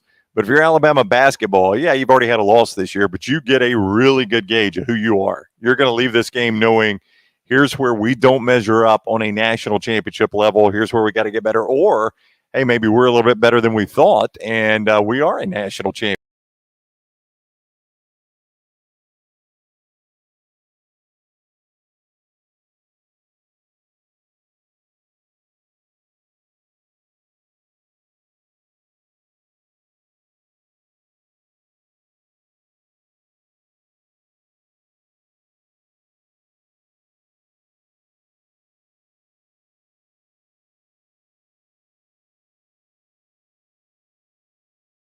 out now in the next few days whether or not they're looking for a new head coach. Mario Cristobal cut a guy off last night who was going to ask him about an offer from Miami, and he said, look, the only offer I know about is the one Oregon is preparing back for me in Eugene. And this was after a beatdown last night. But the reports everywhere is that Miami's going to make a run at him, and he's going to make a decision. I think he's going to Miami. I think the Moorhead thing is so strange. I mean, the offensive coordinator job at Oregon is so much better than the head job at Akron. Makes no sense, but I've got this feeling now that Cristobal is going to Miami. So you got a feeling that, he said, Joe, I'm going to Miami. And Joe said, I don't want to go to Miami. So I'm gonna opt out and take the Akron head coaching job. I'd rather be the head coach at Akron than the OC down in Miami. But if you're Moorhead, do you not at least play your cards and try to keep everything together at Oregon and say, hey, look, man, I've been a head coach at Mississippi State. I think I can get this thing rolling. Yeah, I mean now, but two available Mississippi State coaches. Just with that, if you're Oregon, that's a good choosing point. two available Mississippi State coaches, you would take Dan Mullen, right? Yeah, but I mean, Lance, the performance they've had at quarterback this year. Is that something that if you're a Oregon fan really excites you about Moorhead? No. They've been bad at quarterback. No, yeah, I mean, really. I mean, you think about it, and Oregon's had some elite quarterbacks in the past. I mean, if this Oregon team had a Dennis Dixon or a Marcus Mariota, I mean, they'd be in the 14 playoff. I mean, Andrew, who knows the phrasing on our show, he's totally going to Miami. Friend it the blink up last night. Yeah, that was a tough one to watch. A lot of people were in on Oregon to get a little revenge against Utah last night, and it was. I apologize. That was my lock, but I did have UTSA. So it was another beatdown, but UTSA looked really good. A great game, 49-41. They win the Conference USA Championship. In that game, Western played a lot of catch up, but they almost caught up there at the end. Yeah, well, their offense is that good. Yeah, and I mean, UTSA jumped out and was dominating early, and you're right. The Hilltoppers were able to come back and make that a game. UTSA gets the win, gets the cover. Jeff Traylor is going to make good money, and I think he's going to build what is a really good Group 5 program that's going to have stability, and it's going to have consistency. I wish he would have gotten one of those TCU or Texas Tech jobs, because I think with his link to all of the Texas high schools, I think he could have done a really good job with one of those jobs. Yeah, I mean, but give credit to Western Kentucky. They go on the road and play that game. It comes down to a Hail Mary at the end. Yep. Now, they had to get the Hail Mary and the 2-point conversion, but still, I mean, Western Kentucky. Was domination early, though. Yeah, it was. They jumped out, but you got to give Western Kentucky credit for coming back and making that the game they made it. Back into the chat room we go, and this is the Johnston RV Center, SEC Roadshow from Buckhead at Twin Peaks today. Thank you so much to Johnston RV Center for being with us on the road. And if LT continues to have bad hotel stays, we're going to start putting him in a Johnston RV on the road. There's an idea. I could do that. Yeah. Rodney and Nick Johnson are the guys you need to talk to then, Lance. I-65, exit 304 in Coleman and exit 334 in Decatur. Exclusive lifetime warranty from RV Warranty Forever on all new models and used models that are 2 years old. Financing is available and is home to Cherokee America's #1 selling camper brand. JohnstonRVCenter.com. That is JohnstonRVCenter.com. I got an idea. Okay. If Alabama pulls the upset today, okay, we will get a rematch in Indianapolis. We take the RV up. I like where he's going with this. Yeah. And then Johnston RV Center RV. Yeah. I'm not going to drive. So I don't know what we do there. That was not even debatable, by the way. I don't think there was ever going to be that suggestion that you drive. Rockstar? that you drive the. But are you guys good with that? I think it'd be fun. 100%. I'll go. I am all in on that one. I've never been to Indianapolis. I have. It's a cool little town. I would, look, the Georgia fans that are watching us, they may enjoy it. Alabama fans would enjoy it. It's a neat town. Here's a cool thing about Indianapolis. How about we go anyway? I'm fine with that. I'm fine with that. We'll talk about that. But Indianapolis is built so that you never have to go outdoors to move through town. They've got a series of skywalks, and you can go. I think they told me when I was there, from 21 blocks away from Lucas Oil Stadium, and never go outside to get inside Lucas Oil. Same way with Minneapolis, right? With the RCA Dome when I was there. Yeah. Before they tore it, imploded it there, and did it. Yeah. I've been to Indy for the Indy 500 a couple of times, but also for the NCAA basketball tournament. Now that's a dump. That Indianapolis Motor Speedway. I don't know what it's like on the inside, but hey, Indianapolis, I was surprised. Tuesday, the highest 30, the low's 18. You're not going to want to go outside. Need that, right? Hey, Jay Barker asked this question. Different spelling on Jay, not the former Alabama quarterback. On YouTube, here you go. Rank them. Houston beats Cincinnati. Bama is in regardless. He wants you to rank an 11-2 Alabama, 12-1 Cincinnati, 11-1 Notre Dame. So let's assume he didn't bring this up. Let's assume Michigan wins too. I think your problem's Notre Dame. I think Notre Dame at 11-1 might. It depends. If this is a incredible game, an SEC classic, I think 11-2 Bama would get in front of Notre Dame. If Bama loses this game by double digits, they've got no shot. Yep. And Royal Pain goes the other way. Say Alabama beats Georgia by double digits, maybe even say 40-13, which nobody believes. Yeah, just Georgia's in. Doesn't matter. I think Georgia's in as well. Michigan, Cincinnati, Oklahoma State all smash their opponents. Georgia's schedule suddenly has flaws. What happens? I think regardless, Georgia's in. I'm telling you, if Alabama wins this game, Alabama will be the 1 seed, regardless of what Michigan does. Michigan will be the 2. Georgia will be the 3. Yep. That's how this works. I agree. A lot of people reacting. We sent a picture of Brown's drink last night. Yep. When we were out getting some great Thai food over in the Buckhead area. And we've had a couple of good meals. We've had a little Italian, a little Thai food, and back-to-back nights. Looking forward to slumming it with a stadium dog here at lunch. I like a stadium dog, man. I do too, Brown. That's why I was just joking. Well, you called it slumming it. Yeah, well, sorry, Jim. Your drink last night, it had a real banana on a toothpick. It did, yeah. What was it? I was kind of zoned out at that point. Was it the sake? It wasn't the sake. I thought I was going the wrong direction.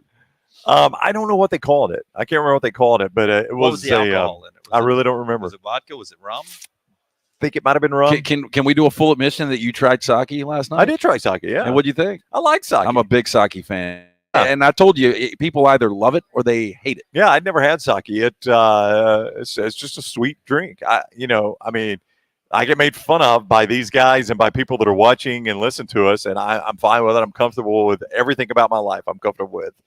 I don't care what y'all make fun of. I like sweet drinks. I like. It's funny. We were at the St. Regis Bar last night, and I said, "What can I get you guys?" And Dunaway said, "I'll take a Bud Light." Yep. And Brown said, "Give me something sweet." Something sweet. Yep. I let them pick. Yeah, I like sweet drinks, man. I'm not gonna. They thought I was ordering for a 21-year-old chick, but that's all right. Put that on a T-shirt. I like sweet drinks. We'll make that T-shirt. We'll make that T-shirt. All right. The show being brought to you by the great folks at the Vulcan Tire and Auto centers, 4 of them around town. And then I'm going to ask a question about just how tough it is to repeat, because we sometimes forget in the course of the season that is what Alabama's trying to do, is repeat as national champions. That is true. It kind of gets forgotten, doesn't Vulcan tires, though, LT. So I was asking the kids what my ex wants for Christmas. They said new tires. Well, there's the place you go. That's easy, man. That's where I'm going to go. Winter chicken dinner. And trust me, she's not listening, so I can go on and throw that out. Do you still get your ex Christmas gifts? I mean, the kids. Okay. Yeah. The kids get it. So the kids are going to give the X tires from Vulcan Tire and Automotive, but that's the only place to go. Anything you need bumper to bumper, these guys locally owned and operated, 4 great locations. Get in and see them. I'm telling you, incredible guys. Brown did it this week. Go to VulcanTireandAuto.com.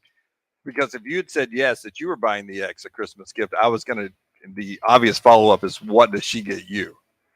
You know, the first year of the divorce, don't know why you're going down this road. The Christmas was really good, and it progressively it tails off a little bit. Doesn't it? Yeah. I was going to say that varmint behind you that's hanging on the wall is probably what I would have given you at that point. Probably not a dead varmint. It'd just be in a box, and you'd open it up and jump out on you. The X is extremely nice. Other X's probably would have given me a bullet. And not the bourbon. All right. We're at Twin Peaks and Buckhead. So Alabama's won 6 of the last 12 national championships, 6 of the last 12. But they've only repeated once, and that was in 11 and 12. But that's not uncommon. If you look throughout the history of college football, we don't have a lot of repeat national champions, especially in the modern era. Just think about it. Spurrier only ever won 1. Bowden never went back-to-back. I don't think the Miami Hurricanes ever went back-to-back. They did with Coker. You think they did? Well, no, they I went guess back they to the lost game to Ohio against- State, yeah. Yep. Nebraska did. It's really difficult to do. And I think a couple of things. I think hard. When you win one, it's kind of like when you win a Super Bowl, everybody leaves in free agency. And I think when you win a national championship, a lot of these guys are juniors. They go on to the NFL. And then, again, you've got that target on your back the entire next year. And so everybody is playing their A game. And you get that with Alabama this year. Yeah, I mean, you're right. That is, and Nick Saban said that in that rant. That is one thing, that rant prior to the Iron Bowl and his coaches show. That is one thing that kind of got lost in that rant when he was talking about how unfair the fan reactions were. But he also pointed out, hey, we get everybody's best shot. And I thought it was interesting that he said that, because that is an admission that we're the best team in college football. We're the team everybody wants to beat. Well, they are the best program. Yeah, and that's an admission of that, saying we get everybody's best shot. And he said maybe that's not fair to our players, but that is what it is. You got to make the most of it. But he's right about that. They get everybody's best shot. And even though Georgia is the number one team in the nation, and they are clearly the best team in the nation, they are going to give Alabama their best shot tonight. I don't expect Georgia to come in here and lay an egg. I think Alabama's going to have to go out and play their best game of the season to win this thing. Georgia's going to be rabid coming out. Let me ask you guys this. We've covered this game every single angle the entire week, and it seems like we've done 50 hours in these seats just on this game. But one thing we haven't talked about, coin flip today, Alabama wins toss. What do? Nick Saban normally defers. I think you got to defer because, to me, it's all about the defense today. Yeah. I want to put my best unit on the field, and I don't want them to have their best unit on the field first. And to me, my best unit's defense, their best unit's defense. If I win the toss, I'm kicking. I'm going to put the pressure on Stetson Bennett first. I think it's really important who wins this toss. Sounds weird, but I think whoever wins the toss defers. And I think whatever team gets ball goes 3 and out. Yeah. And I think that kind of dictates what goes on today. But, I could see what Jim is saying. Like, if you put Georgia's defense out there first and they get a 3 and out, now I'm in a bad field position situation. I'm punting from. Yeah, hell, you might get a sack. I mean, You immediately. could. I mean, I may be punting from my own 25. Now, all of a sudden, Georgia's going to have the ball out near midfield, and I've put my defense in a tough situation. Don't want to give them a short field to start off the Right. game. Josh Payton, a moment. Right now, a Champy's world-famous chicken question. That question will be about Kirby Smart and pressure. We've talked about it with a couple of the guests today. Champy's world-famous chicken. They take care of you, all of your lunch and dinner needs, and also for catering, too. Sterling and the crew will take care of you. I promise you. Check them out online. I talk about the menu all the time. The chicken on a stick, those great chicken plates with all the wonderful southern sides, the Mississippi Delta recipe tamales. Just go look at the website, champy'schicken.com, champy'schicken.com, Champy's world-famous chicken. Highway 119 in Alabaster, there for you all the time. Kirby Smart pressure. And I'm not talking about legacy pressure here. I'm talking about pressure in a game. There have been times that Kirby has made some monumental coaching mistakes. And one of them has just been philosophy in the background. It's been about, you heard earlier in the show, Aaron talk about it a little bit, and Will Lowry talk about it a little bit, where, maybe too conservative in big games, too conservative in big spots. Kirby's got to wrestle with those angels today, too. You're going bat die on us? You got to wrestle with them angels? I mean, that has been something, some curious decisions that plagued Kirby. I think the biggest one would be his quarterback decisions. The Justin Fields decision is something that has kind of haunted him a little bit, because Justin Fields went to another place and was absolutely elite, right? And that's been the problem, I think, for Kirby. Like, I thought Jake Fromm was going to end up being an elite quarterback, watching him early on that freshman year. But Kirby's had, what is the third, fourth, fifth best program over the last 5 years, but he's never had an elite quarterback. Yep, he has not, and that has plagued him. All right, we're going to head to the stadium, actually, and from the field, we're going to talk to our buddy Josh Pate, 24/7 Sports. Late Kick is a fantastic show that he does, at Late Kick Josh on Twitter, and he is actually inside the stadium right now. You see him there. Okay, man, he's always where he needs to be. He's always in a stadium somewhere. Josh, like, he lives in a stadium. So good. He's like Baker Mayfield. He lives in a stadium. Josh, what's up, man? How are you? So this is the first shot that I've really had of how the natural sunlight in this venue reflects very unfavorably off the forehead. So I'm going to turn here, and I'm going to get all the backlight and no front light. That's a good look right there. Keep that look. That's a good look. Yeah. The darkest possible on the face. Yeah. So I do have some good news as your dutiful on-the-ground correspondent. They are giving out commemorative pins, so look forward to this today. And other than that, not much to report. No buffet spread out yet. So calm before the storm. Very calm before the storm. Hey, so Josh, I brought this up. There was a post, and it was just a buddy of mine put this on an Instagram, obviously an Alabama fan. But Barrett Sallee, Georgia big. Georgia blows them out. Pat Forty, Georgia big. They bury him, not even close. Pete Thamel, same thing. Dan Wetzel, same thing. Where are you on this game right now? Where do we put Late Kick Josh on this one? So here's what was nice. I've stood next to Sallee for about the past 48 hours, and I've listened to him say that. And so it's easy for me. When he's going full on hashtag dogs by 90, it's easy for me to come in and say, I think Georgia will win, but I think Bama's got a shot, guys, because there's no skill in our business more important than riding a fence, and I pride myself on being able to do it. So here's where I came down on this. I looked at it, and Bama's fooled me a couple of times this year. I mean, I fully expected, for example, with the Iron Bowl, I thought they'd run Auburn. Just totally wrong. Just a bad feel on the game. And so I've watched Georgia, conversely, just body bag teams. They have done the quintessential Alabama treatment of years past on teams. So when I look at this game today, I'm not going to for a second pretend like there aren't some matchup advantages for Alabama, but there are far more ways for Georgia to win this game than there are for Bama to win the game. So where I win is, if I'm going to be proven wrong today, how do I want to be proven wrong? And I think I'm going to make Alabama do something they haven't done for me this year, which is just play dominant, complete football against elite competition, rather than getting proven wrong because Georgia did what they've been doing all year. Does that make any sense, or is that worse out? Oh, Yeah. No, absolutely. And, you traveled around the country. You took your tour, and you've been to all the big stadiums. You've seen the biggest games every week. How big of a gap do you believe it is between Georgia if they win today and, say, Michigan if they win today? Or do you feel like Michigan's is coming in the rearview mirror? Are they a national championship contender now after what you saw them do to Ohio State? I think it's a bad matchup for Michigan. I mean, I don't want to put cart ahead of horse, but I think it'd be a bad matchup for Michigan. Look, and that's a good story, and they're a legitimate team. That's a very hard out. That's a 4-quarter game still. But it just feels to me, having seen them in person twice this year, everything that team does, Georgia does a little bit to a marginally better job of. And you've, of course, got the raw talent advantage.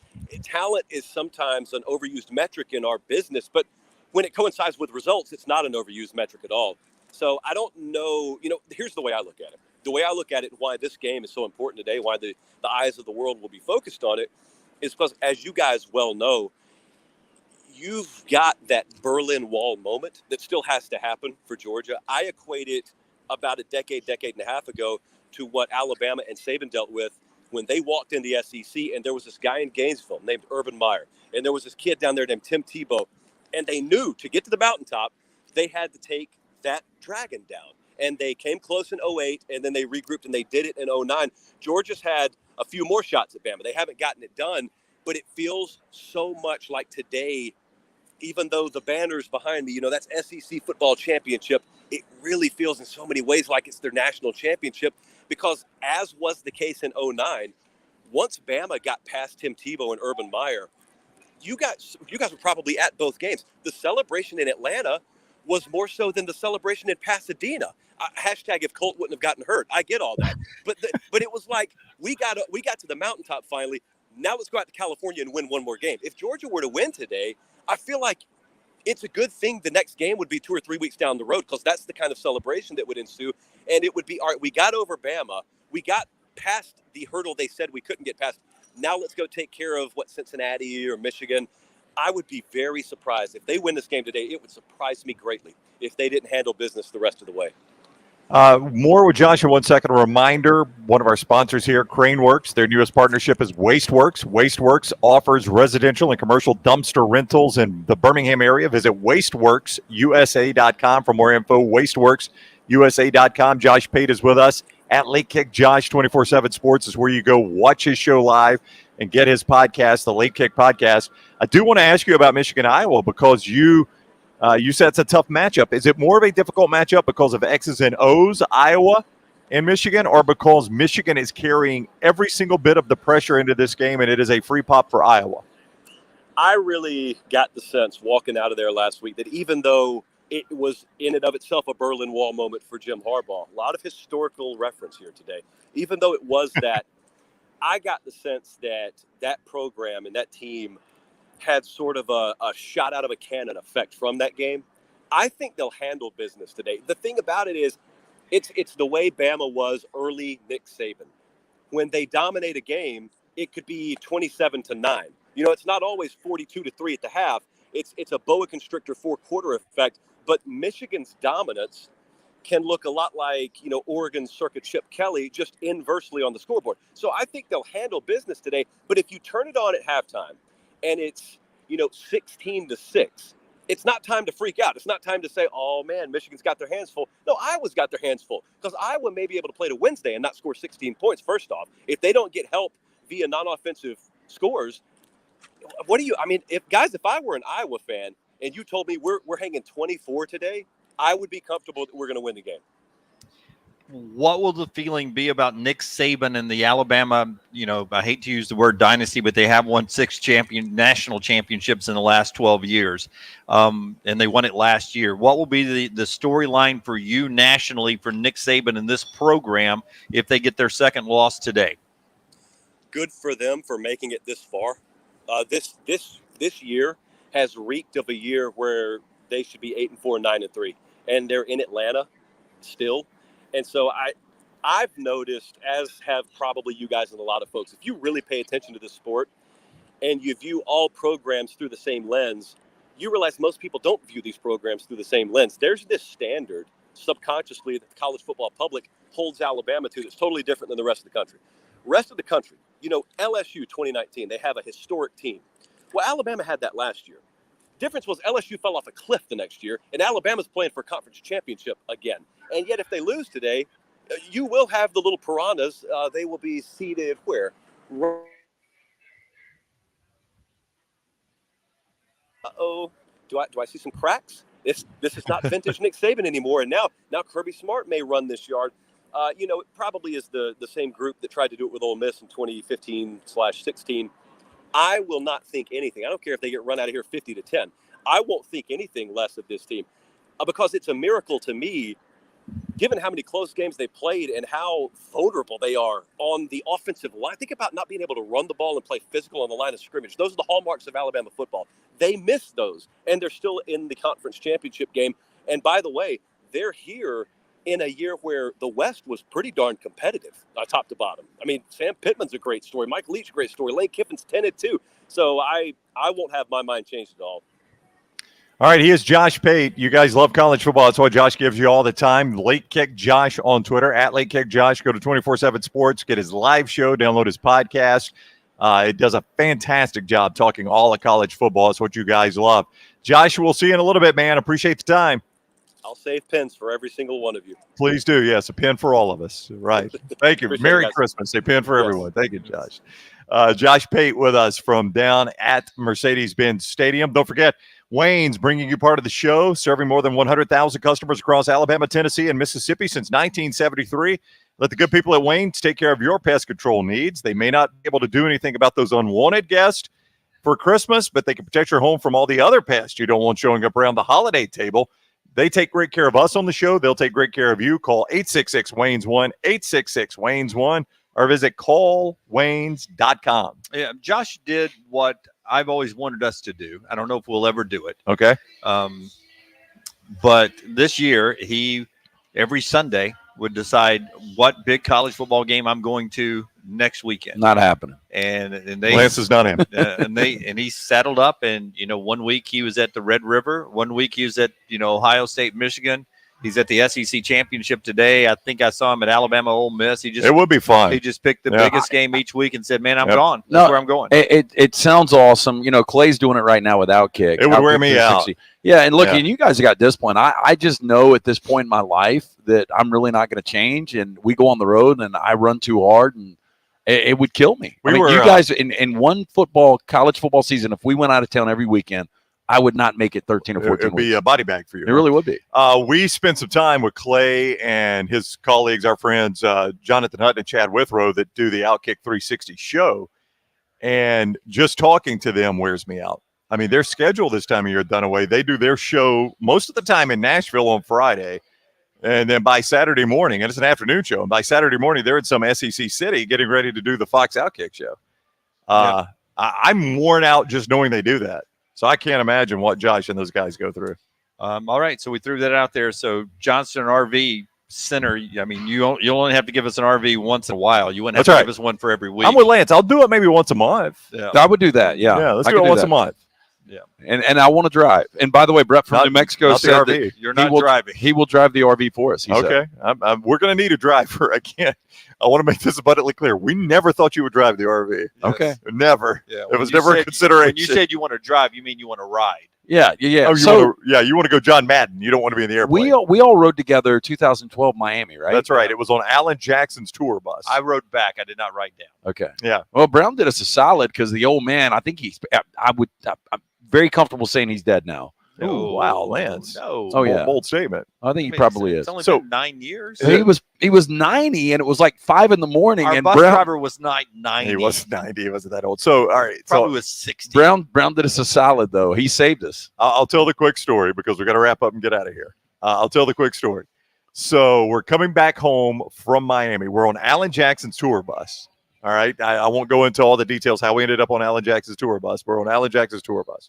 And his driver is driving us to Miami and back. And it's one of those sleeper buses.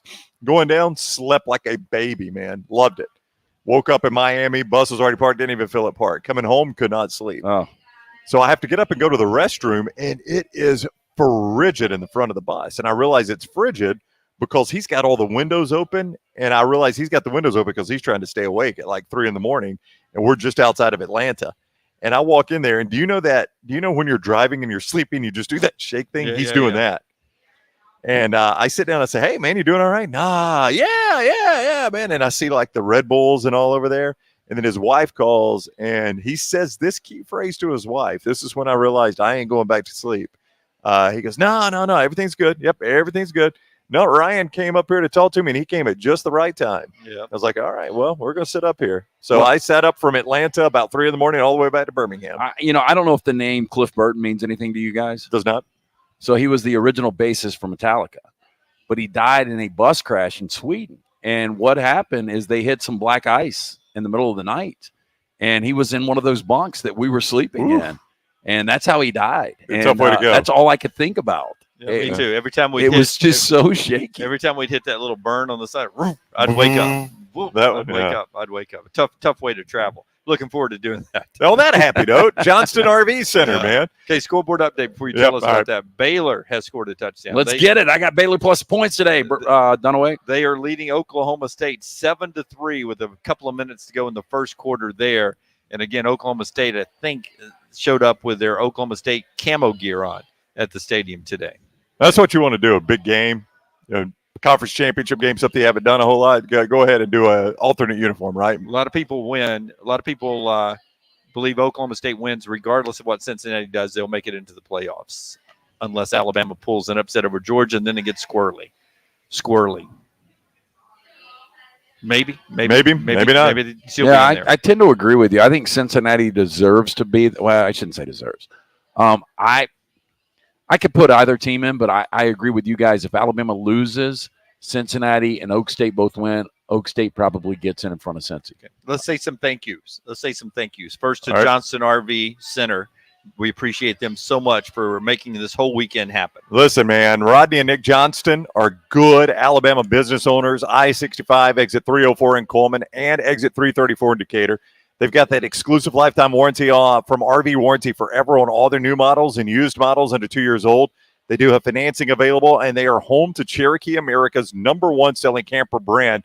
Here's the website, JohnstonRVCenter.com. That is JohnstonRVCenter.com. Big thank you to all of them. Yeah, and big thank you to Gordon and the entire team here at Twin Peaks, all the servers and everyone in the back, the IT guys who try to keep us on the air as best they can throughout our shows here. We appreciate you guys so much. My favorite people who've come by today, 2 Alabama tailgaters, came by. There's a Kroger across the street. They went and bought their buns and their meats and everything they're going to grill and all their Bud Light, and then they set them on this table over here behind our camera, and then they went and had lunch and a few beers over there before they were going to the tailgate. And then they came back here and picked up all their groceries and went out the door. That is pretty smart. Yeah. I like the multitasking. They gave us a little nod, and they headed out, and they're gone to the tailgate now to grill up some weenies and some burgers. And that's where we're going to. We're on our way to Mercedes-Benz Stadium to watch the SEC Championship. Thanks to everyone who has been with us on this ride. Don't forget, Brown and I will have some post tonight on our Saturday breakout brought to you by our friends at Culver's. That is happening later on tonight. Thank you to John Lunsford for all the technical support back in our Birmingham Double Down Media Studios, Sean Henniger, Rockstar, and, of course, Scott Forrester, who handles all of our video. Lance Taylor, Ryan Brown, I'm Jim Dunaway. We'll see you at the stadium.